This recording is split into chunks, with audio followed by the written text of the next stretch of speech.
Hi friends, this is Radha advocate. నాకు రీసెంట్గా ఎక్కువ మెంబర్స్ అడుగుతున్న క్వశ్చన్ ఏంటంటే, మేడం మా ప్రాపర్టీ మేము మైనర్లుగా ఉన్నప్పుడు మా పేరెంట్స్ అంతా ప్రాపర్టీని అమ్మేశారు మేడం.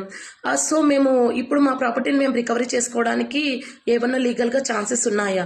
ఇంకొక పర్సన్ అడిగిన క్వశ్చన్ ఏంటంటే, మేడం మా పేరెంట్స్ ఇద్దరు చనిపోయారు. సో మా పేరెంట్స్ నుంచి వచ్చిన ప్రాపర్టీని మా మామయ్య నన్ను గార్డియన్గా ఉన్నారు, మా మామయ్య అన్ని నన్ను చూసుకుంటూ ఉన్నారు.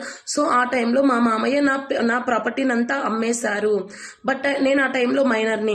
సో ఇప్పుడు నేను మేజర్ని మేడం. సో నేను ఇప్పుడు నా ప్రాపర్టీని నేను రికవరీ చేసుకోవచ్చా అని చాలా మంది నాకు క్వశ్చన్స్ అనేది రైజ్ చేస్తున్నారండి.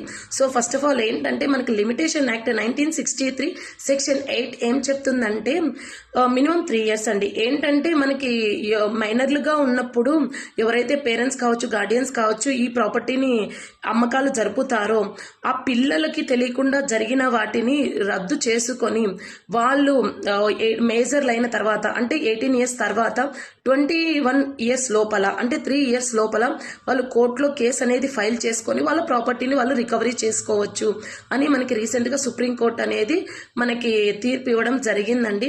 సో ఏమైనా ఇలాంటి సెక్షన్స్ పైన డౌట్స్ ఉంటే మీరు మన పేజ్లో కామెంట్ బాక్స్లో కామెంట్ చేయండి.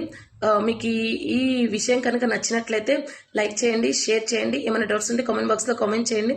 Thank you.